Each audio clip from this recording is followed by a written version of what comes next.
All I wanted to mention to you is like, how many of you find your life feeling stressful? And what creates stress for us? It's the meanings we give things. So much of life has been made about us. Social media makes us think about us.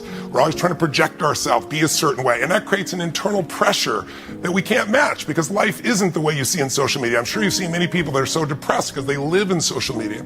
And so one of the things people ask me is, what does it take to be happy? And the first answer I always give is progress. Like, it doesn't matter what you do. It doesn't matter what you achieve, what you earn. You're not going to be happy if you don't keep growing. Growth is life. You grow or you what? You die, right? And what most of us don't realize is, in this world that's constantly trying to think about ourselves, is what makes people feel alive is having a meaning beyond yourself. Joy is in the spirit.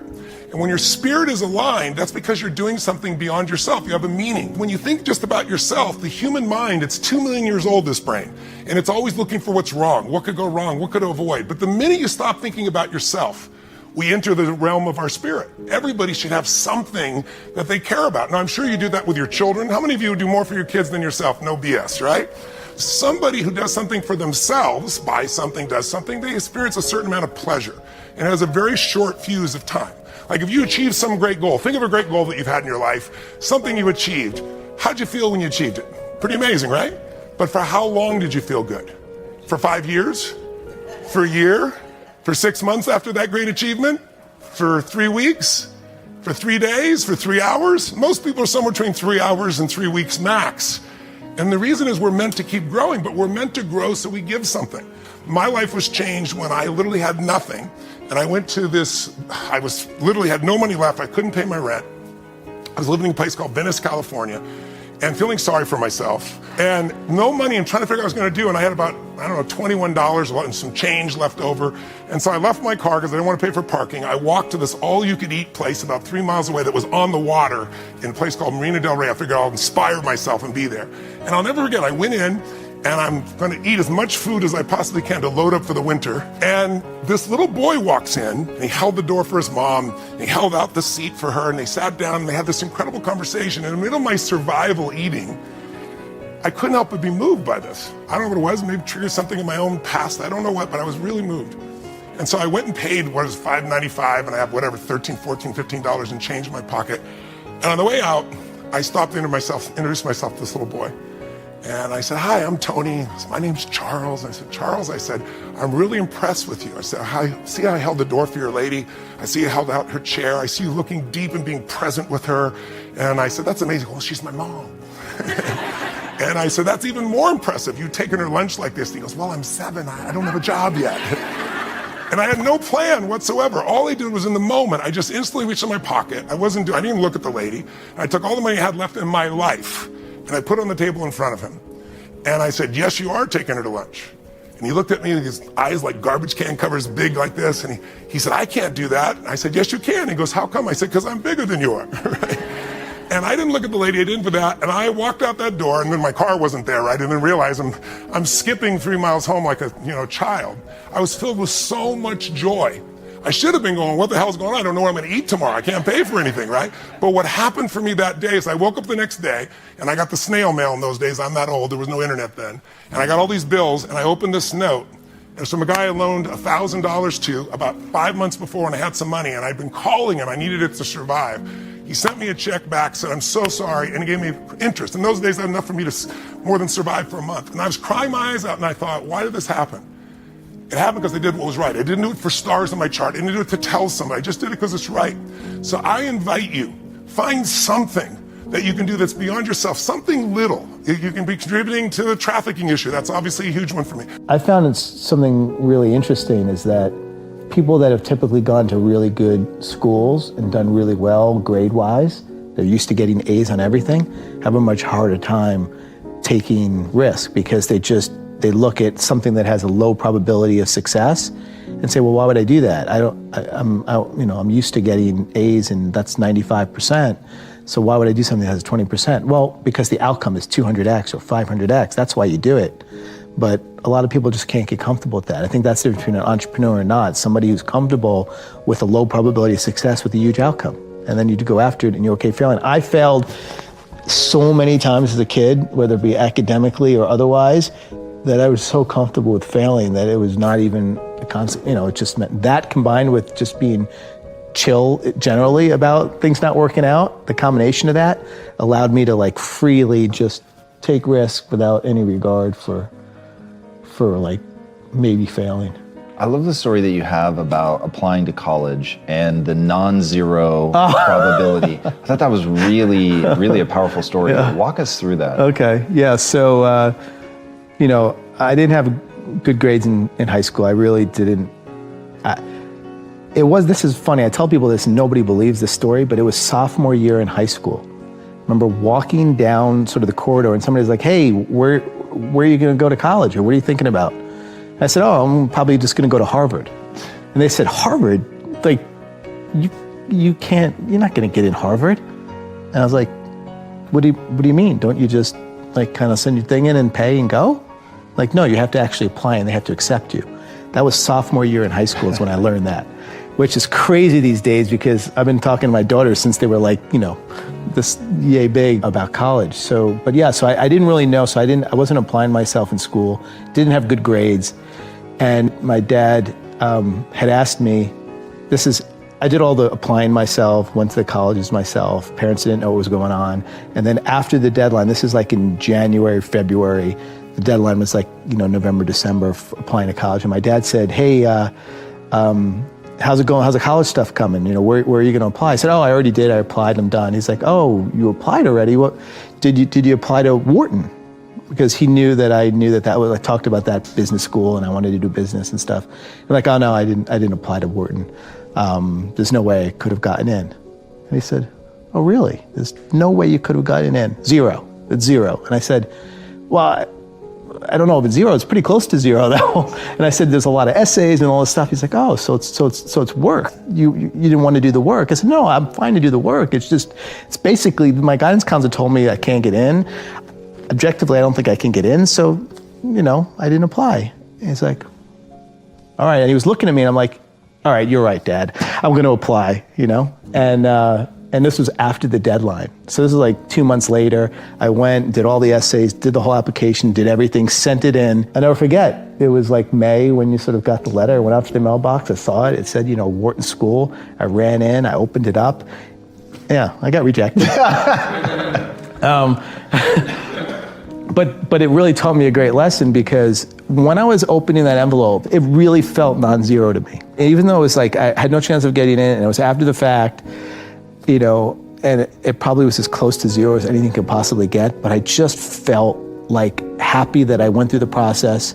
Nothing had changed. It was still the same probability, but I was really happy I went through the process and took a shot, and I had an at bat. That letter, that chance, there's a possibility it could have said accepted, although it's as close as zero. And so I've just taken that in life in general. It's like, I'm not going to accept that it can't be done unless somebody proves it's a zero probability. And often the case, you can't prove it's zero. There's always some non-zero probability. And it's typically the stuff that's really close to non-zero, nobody else is touching. That's where the big opportunities are. You're not a bad person if you're like, it's just not worth the energy. Fine. Know what the realities are. It's going to shorten your life. Whatever emotional problems you have over looking that way, the inflammation doesn't feel good, all of that. But you're not a bad person. And if you want to go in this direction, well, then it's like, let's celebrate what that's about, right? Let's know our why. Let's know what we're going for. And if it's to look really good in a fucking pair of skinny jeans, then let's own it. Let's look really good in those skinny jeans. Don't let people tell you that you have to be doing it because you want to be healthy. I love some healthy. But man, whatever really motivates you, whatever's really true, whatever actually gets you excited, don't let people shame you into thinking you have to do it for some specific reason. Because let me tell you, the vast majority of pounds that have ever been lost all throughout human history is about looking good in skinny jeans. That's just the reality.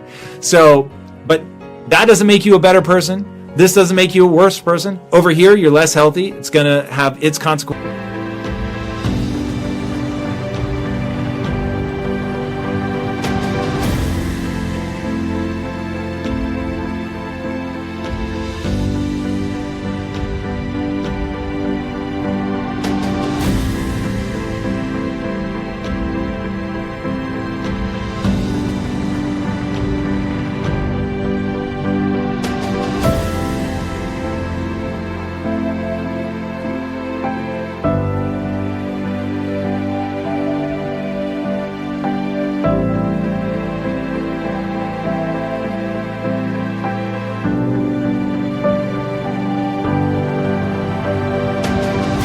consequences. And over here, it's going to be harder. You're going to have to stay focused. You're going to have to keep pushing through.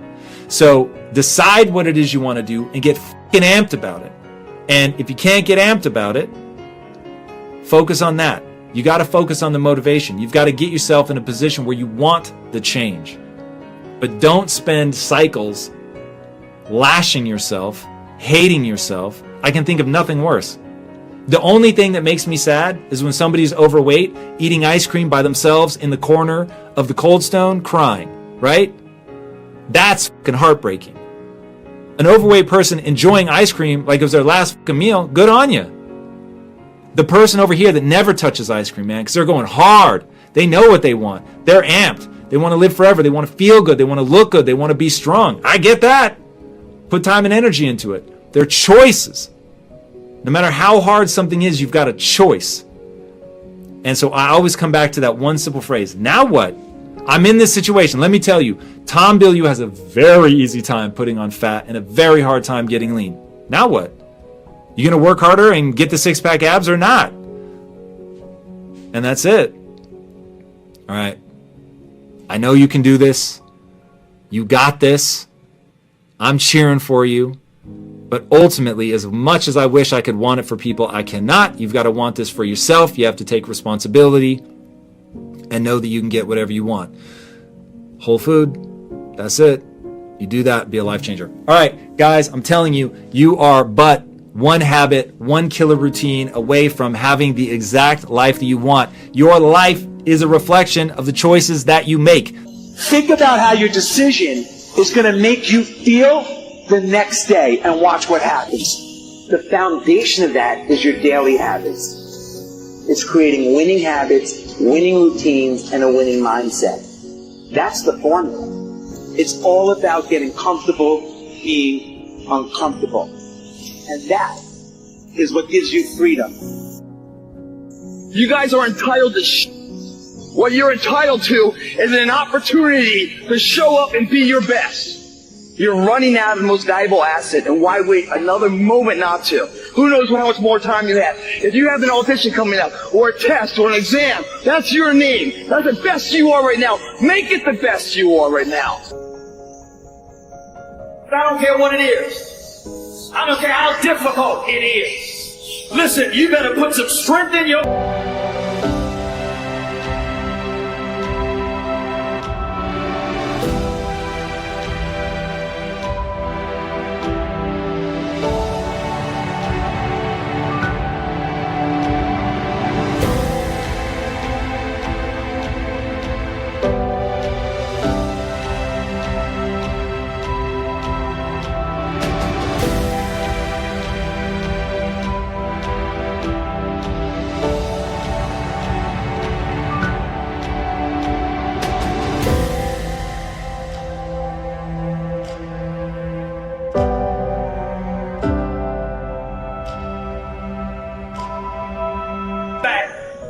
Plant your feet and stand up.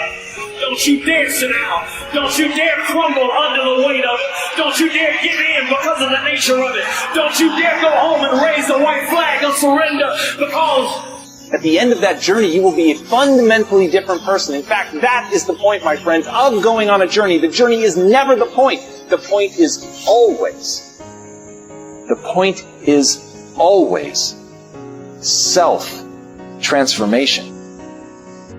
But that's not the most important thing, the success that I had. The most important thing is that what she taught me and what she told me that day has stayed with me since. I've been protected. I've been directed. I've been corrected.